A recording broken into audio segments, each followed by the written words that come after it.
नमस्कार, the deep dive में आपका स्वागत है। नमस्कार। आज हम एक ऐसे दस्तावेज पर बात करने वाली हैं जो सिर्फ कानून की किताब नहीं है, बल्कि कह सकते हैं कि 140 करोड़ लोगों की उम्मीदों, उनके अधिकारों और भविष्य का एक खाका है। भारत का संविधान। और ये कोई छोटी मोटी किताब नहीं है, ये दुनिया का सबसे लंबा, सबसे विस्तृत लिखित संविधान है। बिल्कुल सही कहा आपने। और इसकी लंबाई ही एक तरह से इसकी सबसे बड़ी ताकत भी है और चुनौती भी। हाँ, इसे समझना सिर्फ वकीलों का काम नहीं, ये हम सब की जिम्मेदारी है, क्योंकि यही दस्तावेज तय करता है कि भारत एक देश के तौर पर कैसे चलेगा। और आज हमारी कोशिश भी यही है। हमारे पास जो सोर्स मटेरियल है वो संविधान की इन्हीं मुख्य विशेषताओं को बहुत ही साफ तौर पर समझाता है। जी। तो आज की इस बातचीत का मकसद है इस विशाल दस्तावेज के सबसे दिलचस्प और जरूरी पहलुओं को समझना। हम देखेंगे कि हमारा संविधान इतना बड़ा क्यों है, इसका ढांचा फेडरल है या यूनिटरी, और इसकी अनुसूचियों मतलब शेड्यूल्स में क्या राज छिपे हैं। तो चलिए शुरू करते हैं। तो सबसे पहले तो इसके साइज पर ही बात करते हैं। जब मैं ये आंकड़े देख रही थी तो मेरे दिमाग में बस यही आया कि इसे बनाने वालों ने कितनी दूर की सोची होगी। हाँ। जब संविधान लागू हुआ तब इसमें 395 आर्टिकल्स, 22 पार्ट्स और 8 शेड्यूल्स थे। ये अपने आप में एक रिकॉर्ड था। और ये रिकॉर्ड समय के साथ और भी बड़ा होता गया। आज की तारीख में हमारे पास लगभग 448 आर्टिकल्स, 25 पार्ट्स और 12 शेड्यूल्स हैं। मतलब बढ़ते ही गए। हाँ, इसमें से पार्ट 7 हटाया गया, लेकिन जरूरत के हिसाब से part 4A, part 9A, 9B और 14A जैसे नए हिस्से जोड़े गए। अच्छा। ये दिखाता है कि हमारा संविधान पत्थर की लकीर नहीं है, ये एक जिंदा दस्तावेज है जो देश के साथ साथ इवॉल्व हुआ है। लेकिन एक सवाल उठता है, ये इतना बड़ा है क्यों? क्या वजह थी कि हमें दुनिया के सबसे डिटेल संविधान की जरूरत पड़ी? अमेरिका का संविधान तो बहुत छोटा है। देखिए, यहाँ पर भारत का जो यूनिक कॉन्टेक्स्ट है उसे समझना जरूरी है। पहली वजह तो है भारत की विशालता और इसकी डाइवर्सिटी। हर धर्म, हर भाषा, हर क्षेत्र के लोगों के हितों की रक्षा के लिए विस्तृत प्रावधान बनाने जरूरी थे। सही है। दूसरी बड़ी वजह थी हमारा इतिहास। हमें गवर्नमेंट ऑफ इंडिया एक्ट 1935 से एक बहुत बड़ा और डिटेल्ड प्रशासनिक ढांचा विरासत में मिला था, जिसे हमने अपने संविधान में शामिल कर लिया। अच्छा, तो हमने पहिया दोबारा बनाने की कोशिश नहीं की, बल्कि जो पहले से मौजूद था उसे ही बेहतर बनाया। बिल्कुल। और तीसरा कारण ये भी था कि संविधान बनाने वालों ने सिर्फ केंद्र के लिए नहीं, बल्कि राज्यों के लिए भी एक ही दस्तावेज में संविधान बना दिया। ओह, अच्छा। अमेरिका में हर राज्य का अपना अलग संविधान होता है, जिससे उनका फेडरल संविधान छोटा रह जाता है। हमारे यहाँ ऐसा नहीं है। ये बात तो बहुत दिलचस्प है। आपने लिखित संविधान की बात की, इसका मतलब तो सीधा है कि ये लिखा हुआ है। पर क्या कुछ देशों के पास संविधान लिखा हुआ नहीं होता? मतलब कोई किताब ही नहीं होती? हाँ, हवा में तो नहीं चलता, लेकिन हाँ, कोई एक सिंगल डॉक्यूमेंट नहीं होता जिसे हम संविधान कह सकें। जैसे? इसका सबसे अच्छा उदाहरण है यूके। वहाँ का सिस्टम अलग अलग कानूनों, सदियों से चली आ रही परंपराओं, जिन्हें कन्वेंशंस कहते हैं, और अदालती फैसलों पर आधारित है। तो वो स्ट्रक्चर्ड नहीं है? नहीं, वो समय के साथ इवॉल्व हुआ है, उसे बनाया नहीं गया। और इसका मतलब ये भी हुआ कि वहाँ की संसद कोई भी कानून बनाकर संविधान को बदल सकती है, जो भारत में इतना आसान नहीं है। क्या मैं सही समझ रही हूँ? आपने बिल्कुल सही पकड़ा। एक लिखित संविधान जैसे भारत का है, वो देश को एक मजबूत और स्थिर ढांचा देता है। ये सरकार की शक्तियों पर एक सीमा तय करता है और नागरिकों के अधिकार साफ तौर पर बताता है। और इससे बदलना मतलब अमेंडमेंट करना एक तय और अक्सर मुश्किल प्रक्रिया से ही संभव है। ये देश में मनमानी पर रोक लगाता है। तो ये तो हुई इसके आकार और प्रकृति की बात। अब उस सवाल पर आते हैं जो हमारे सोर्स मटेरियल का एक बड़ा हिस्सा है और जिस पर सबसे ज्यादा बहस होती है, भारत का गवर्नेंस मॉडल। हम सुनते हैं कि भारत एक फेडरल देश है, पर इसकी असलियत क्या है? पहले तो फेडरलिज्म का मतलब साफ कर लेते हैं। जी। इसका सीधा मतलब है कि देश में एक से ज्यादा स्तर की सरकार हो। ठीक है। और शक्तियों का बंटवारा केंद्र और राज्यों के बीच संविधान द्वारा किया गया हो। हमारे यहाँ तो 3 स्तर हैं। केंद्र सरकार, राज्य सरकारें और फिर लोकल बॉडीज। हाँ, पंचायतें और नगर पालिकाएं। तो ये 3 tier स्ट्रक्चर तो है, लेकिन हमारे संविधान में कुछ ऐसी बातें भी हैं जो इसे एक क्लासिक फेडरल देश जैसे अमेरिका से बहुत अलग बनाती हैं। बिल्कुल। यहीं पर वो यूनिटरी यानी एकात्मक व्यवस्था की विशेषताएं सामने आती हैं। बिल्कुल। यही भारतीय संविधान की सबसे अनूठी बात है। इसमें फेडरल और यूनिटरी दोनों फीचर्स का एक मिश्रण है। तो पहले फेडरल फीचर्स की बात करें। हाँ, तो देखिए, हमारे पास एक लिखित संविधान है, संविधान की सर्वोच्चता है, न्यायपालिका स्वतंत्र है और केंद्र में 2 सदन हैं, लोकसभा और राज्यसभा, जिसमें राज्यसभा राज्यों का प्रतिनिधित्व करती है। राइट। और सबसे अहम, केंद्र और राज्यों में अलग अलग सरकारें हैं जो अपनी शक्ति सीधे संविधान से लेती हैं। इस पॉइंट को थोड़ा और समझाएंगे कि राज्य अपनी शक्ति सीधे संविधान से लेते हैं, इसका मतलब क्या है? इसका मतलब यह है कि राज्य सरकारें केंद्र सरकार की सबऑर्डिनेट या एजेंट नहीं हैं। अच्छा। वो अपने क्षेत्र में, यानी जो स्टेट लिस्ट के विषय हैं, उन पर कानून बनाने और शासन करने के लिए स्वतंत्र हैं। संविधान ने उनकी शक्तियों का दायरा तय कर दिया है।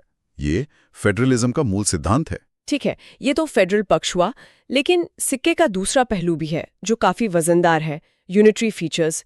और ये वो चीजें हैं जो केंद्र सरकार को बहुत शक्तिशाली बनाती हैं। हाँ, और इसकी लिस्ट भी काफी लंबी है।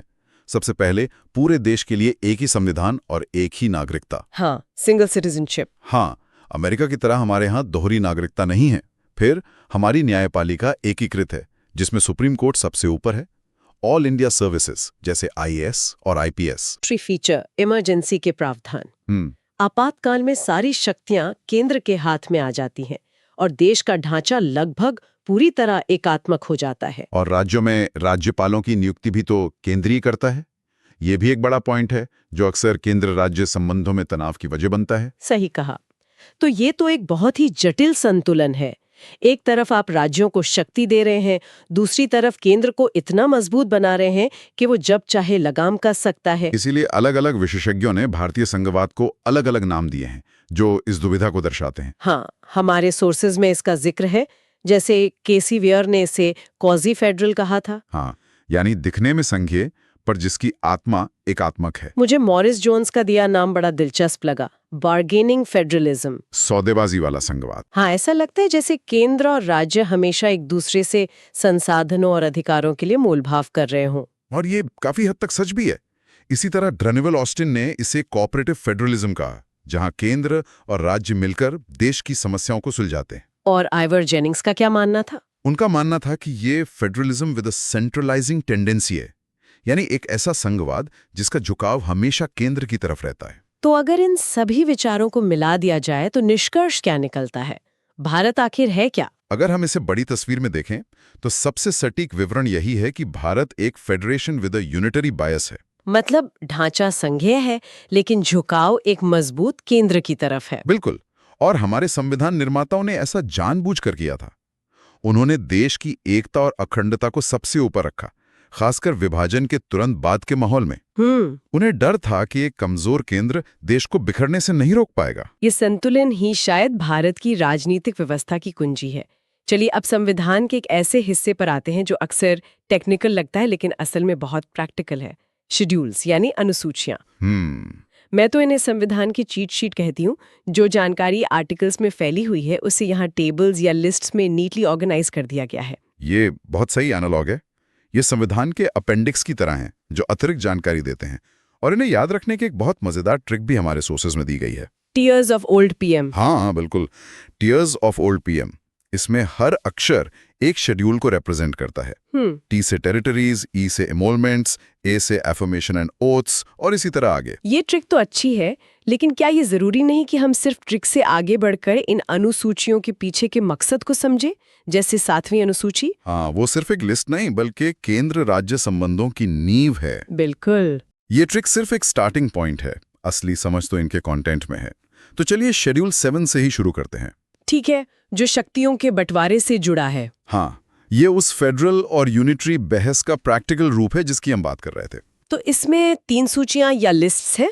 पहली है यूनियन लिस्ट, जिस पर सिर्फ केंद्र सरकार कानून बना सकती है।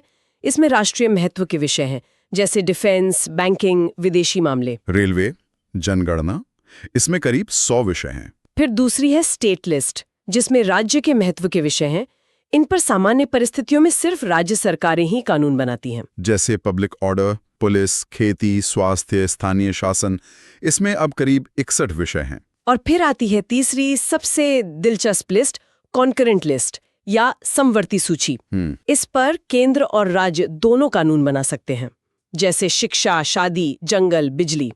लेकिन यहाँ एक पेंच है। वो पेच ये है कि अगर किसी विषय पर केंद्र और राज्य दोनों के कानून में टकराव हो तो केंद्र का कानून ही मान्य होता है। और ये पेच एक बार फिर केंद्र को मजबूत बनाता है। हाँ, और यहाँ पर 42वें संशोधन का जिक्र करना बहुत जरूरी है, जो 1976 में इमरजेंसी के दौरान लाया गया। अच्छा। इस एक संशोधन ने 5 बहुत जरूरी विषयों को स्टेट लिस्ट से निकालकर कॉन्करेंट लिस्ट में डाल दिया था। कौन से 5 विषय थे वो? शिक्षा, वन, वजन और माप, जंगली जानवरों और पक्षियों का संरक्षण और न्याय का प्रशासन। इस एक कदम ने इन क्षेत्रों में केंद्र की भूमिका को बहुत ज्यादा बढ़ा दिया। और इस बदलाव का असर तो हम आज भी देखते हैं। जैसे शिक्षा में केंद्र सरकार नेशनल एजुकेशन पॉलिसी जैसे बड़े फ्रेमवर्क्स बना पाती है, क्योंकि शिक्षा अब सिर्फ राज्यों का विषय नहीं है। बिल्कुल, ये दिखाता है कि कैसे संविधान में एक छोटा सा बदलाव जमीनी हकीकत को पूरी तरह बदल सकता है। और एक और बात, जो विषय इन तीनों में से किसी भी लिस्ट में नहीं है, उन्हें रेसिजुअरी सब्जेक्ट्स कहते हैं, और उन पर कानून बनाने की शक्ति पूरी तरह से संसद यानी केंद्र के पास है। ये एक और उदाहरण है हमारे स्ट्रॉन्ग सेंटर का। चलिए अब एक और बहुत महत्वपूर्ण स्केड्यूल पर आते हैं, जो भारत की आत्मा यानी उसकी विविधता को दिखाता है। Schedule 8, official languages. हाँ, आधिकारिक भाषाएं। जब संविधान बना था तब इसमें 14 भाषाएं थी, आज 22 हैं। ये सफर कैसे तय हुआ? ये सफर संवैधानिक संशोधनों के जरिए तय हुआ। पहले 21वें संशोधन में 1967 में सिंधी को जोड़ा गया। ठीक है। फिर 71वें संशोधन 1992 में 3 और भाषाएं शामिल हुईं, कोंकणी, मणिपुरी और नेपाली। इसे याद रखने की वो ट्रिक है ना, KMN। हाँ। कोंकणी, मणिपुरी, नेपाली। हाँ, और फिर 92वें संशोधन 2003 में 4 और भाषाएं जोड़ी गई, बोडो, डोगरी, मैथिली और संथाली। इसकी भी ट्रिक है BDSM। ये निमोनिक्स वाकई याद रखने में बहुत मदद करते हैं। जी, एक छोटा सा अपडेट भी है। 96वें संशोधन ने ओरिया का नाम बदलकर ओडिया कर दिया था। अच्छा, तो इन भाषाओं को स्केड्यूल 8 में शामिल करने के क्या फायदे होते हैं? इसके बहुत प्रैक्टिकल फायदे हैं। इससे इन भाषाओं को सरकारी संरक्षण मिलता है, साहित्य अकादमी इन्हें मान्यता देती है, और ऑल इंडिया सर्विसेज के एग्जाम में उम्मीदवार इन भाषाओं को माध्यम के तौर पर चुन सकते हैं। हमारे सोर्स मटेरियल में क्लासिकल लैंग्वेजेस का भी जिक्र है। ये ऑफिशियल लैंग्वेज से कैसे अलग है? क्लासिकल लैंग्वेज या शास्त्रीय भाषा का दर्जा उन भाषाओं को दिया जाता है जिनका 1500-2000 साल पुराना लिखित इतिहास हो। अच्छा। और जिनकी साहित्यिक परंपरा अपनी हो, किसी दूसरी भाषा से ना ली गई हो। ये एक विशेष सम्मान है। अब तक 6 भाषाओं को ये दर्जा मिला है। कौन कौन सी? तमिल सबसे पहले, फिर संस्कृत, तेलुगु, कन्नड़, मलयालम और उड़िया। और इनको याद रखने की भी एक ट्रिक है, तू शुरू तो कर, मैं आर्या। कमाल है। अब जल्दी से कुछ और जरूरी शेड्यूल्स देख लेते हैं। Schedule 10, anti defection law. हाँ, जिसे आम भाषा में आयाराम गयाराम कानून भी कहते हैं। बिल्कुल। हाँ, ये 1985 में 52वें संशोधन के जरिए जोड़ा गया था। इसका मकसद था MPs और MLAs को चुनाव जीतने के बाद अपनी पार्टी बदलने से रोकना, ताकि सरकारों में स्थिरता बनी रहे। बिल्कुल। ये कानून दल बदल के आधार पर उनकी सदस्यता रद्द करने का प्रावधान करता है। हालांकि इसके लागू होने और इसके लूप होल्स पर आज भी काफी बहस होती है। हाँ, वो तो है, पर इसका इरादा तो राजनीतिक अस्थिरता को रोकना ही था। और आखिर में आते हैं शेड्यूल 11 और 12 पर। ये सीधे तौर पर उस 3-tier गवर्नमेंट से जुड़े हैं जिसकी बात हमने शुरू में की थी। हाँ, ये 73rd और 74th संशोधन के जरिए 1992 में जोड़े गए थे। इन्होंने ही पंचायतों और नगर पालिकाओं को संवैधानिक दर्जा दिया। शेड्यूल 11 में पंचायतों के कामकाज के लिए 29 विषय हैं और शेड्यूल 12 में नगर पालिकाओं के लिए 18 विषय है। और इन 2 शेड्यूल्स ने लोकतंत्र को सही मायनों में जमीनी स्तर तक पहुंचाया। इन्होंने स्थानीय शासन को शक्ति और जिम्मेदारी दी ताकि लोग अपने गांव और शहर से जुड़े फैसले खुद ले सकें। तो आज की इस पूरी बातचीत का सार क्या निकलता है?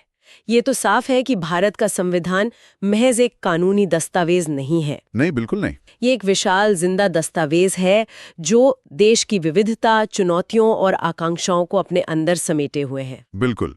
हमने देखा कि ये दुनिया का सबसे लंबा संविधान क्यों है। हमने समझा कि ये कैसे एक मजबूत केंद्र के साथ एक संघीय ढांचे का नाजुक संतुलन बनाता है। एक ऐसा संतुलन जो जानबूझकर केंद्र की तरफ झुका हुआ है। हाँ, और हमने देखा कि कैसे इसकी अनुसूचियां शासन के हर पहलू को व्यवस्थित करती हैं, शक्तियों के बंटवारे से लेकर भाषाओं की विविधता और स्थानीय सरकार के सशक्तिकरण तक। ये वाकई एक ऐसा दस्तावेज है जो लगातार विकसित हो रहा है और जिसकी व्याख्या आज भी जारी है। और यहीं से एक विचारणीय प्रश्न उठता है जो मैं हमारे श्रोताओं के लिए छोड़ना चाहता हूँ। संविधान एक फेडरेशन विद अ यूनिटरी बायस की रूपरेखा देता है, यानी एक ऐसा संघ जिसका झुकाव केंद्र की तरफ है। आज के बदलते राजनीतिक और आर्थिक परिदृश्य को देखते हुए क्या ये संतुलन और भी ज्यादा यूनिटरी यानी केंद्र की तरफ झुक रहा है?